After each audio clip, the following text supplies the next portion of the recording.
Hi, Science Story here. Today I'm going to explain an American psychological thriller film called Fractured. Spoilers ahead. Watch out and take care. Ray Monroe, with his wife Joanne and his daughter Peri, is driving home from his in-laws' house. It is the day of Thanksgiving. The couple argues about their relationship, as Peri sits in the back seat listening to music on her headphones. Joanne begins to cry, knowing that their marriage is at its ending. As they argue, Peri's headphones stop working, so the couple stops arguing and sings songs with Peri to keep her entertained. Sometime later, Peri has to go to the bathroom. Ray pulls over at a gas station. Joanne takes Peri to the washroom, as Ray goes to buy batteries for Peri's headphones, coffee, and a Coke for Joanne. However, he is short on money, so he ditches the batteries and gets 2 liquor bottles for himself. Back in the car, he lies to Joanne, telling her that the store did not have batteries. Ray is about to start the car, when Peri notices that her compact is missing. When they do not find it in the car, Joanne goes to look for it in the washroom. Ray gets up to check under Peri's seat but accidentally drops his coffee. Peri is outside the car. As Ray is distracted, Peri wanders off to a nearby construction site. She sees a balloon and goes near it. Just then, a dog comes near her. She starts calling Ray for help. As Peri retreats, she is stuck between the dog and a construction pit. Ray finally notices the dog, and asks Peri not to move and slowly tries to avert the dog's direction towards himself. Just as Ray throws a stone at it, Peri gets scared and falls into the pit. Ray runs to save her and falls into the pit as well. He falls unconscious. He wakes up a few seconds later and sees Joanne running towards them. Peri lies unconscious beside him, while Joanne checks her for injuries. Ray is still in shock and doesn't say anything. Joanne comes to him crying hysterically, but he pushes her aside. Ray closes his eyes, and when he opens it, everything seems normal. Peri opens her eyes, and he takes a sigh of relief. However, her arm seems to be fractured, so Ray gently picks Peri and takes her to the car. Joanne suggests they call an ambulance, but Ray claims to see a hospital nearby. While they drive to the hospital, Ray nearly crashes into another car. Peri lies in the back seat with Joanne and is in a lot of pain. When the family gets to the hospital, Joanne and Peri sit in the waiting area as Ray checks them in. The hospital is crowded, so the receptionist tells him to wait for their turn. As the 3 of them wait, Peri whimpers in pain. Ray goes to the receptionist again and asks to be sent earlier than others. However, she just makes him sign paperwork and asks him to wait. He goes back to his family in the waiting area, where Joanne apologizes to him for being rude earlier. After a while, the nurse calls Ray's name. The family is taken to a room, where the nurse notes down required information about them.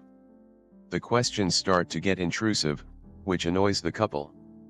The nurse then asks them to register Peri as an organ donor, but they refuse. Even after being denied, the nurse pushes the topic, but Ray dismisses her.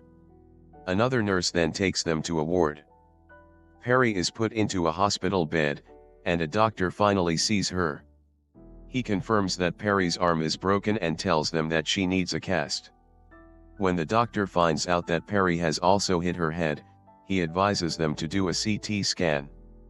The nurses cast Peri's arm. She is then put in a wheelchair and taken to the CT scan lab. It turns out that only one parent can go to the area at once, so Ray stays outside. Peri tells him that she loves him before they part. Ray falls asleep while waiting for them. He wakes up in a few hours, and asks the receptionist about his family, but since the shifts have changed, she doesn't know anything.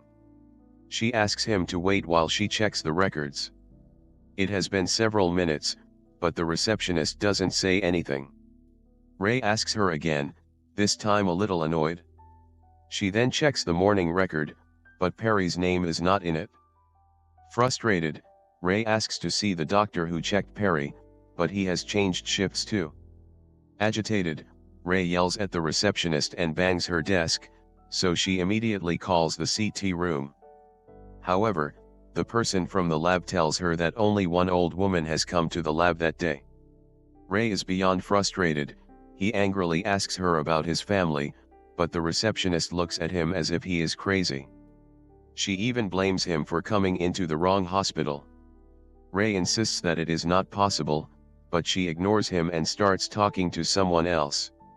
Worried about his family, Ray runs to the restricted area of the hospital, only to be stopped by the officials there.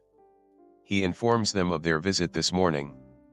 The doctor checks the day's record but sees no patient by the name of Monroe. Frustrated, Ray looks around and sees the nurse who helped them earlier. The nurse recognizes Ray. Believing that he has proved his point, Ray sighs in relief, but the nurse adds that she doesn't know anything about his daughter or his wife.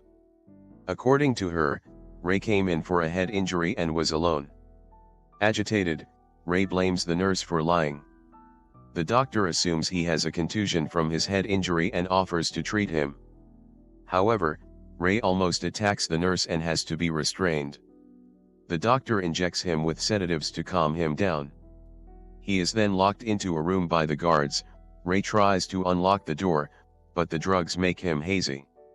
To make the sedative not work, he injects himself with an injection he finds in the cabinets. He then tries to unlock the door again, but it doesn't work. Hence, he breaks the glass door and runs out of the room. However, before he can escape, people notice him running away. The security chases him, but Ray somehow manages to run out of the hospital and hide in his car. A police car is right outside the hospital too. Taking the opportunity, Ray stops the car and tells the police about Joanne and Peri. The police, suspecting that he is lying, ask for identification. After he shows them his ID, they agree to help him.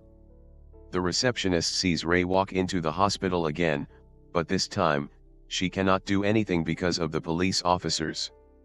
She calls the security before assisting them. The guards then let them in. Ray takes the police to the doctor from earlier. The doctor admits that there can be a mistake in the records, and Ray demands they be taken to the CT lab. The doctor agrees.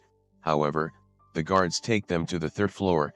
Ray clearly remembers the CT lab being in the basement.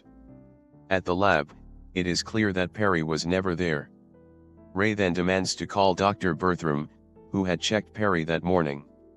The staff obliges. Just then, the receptionist comes in with the paper that Ray had signed this morning. However, it doesn't prove the presence of Joanne and Peri.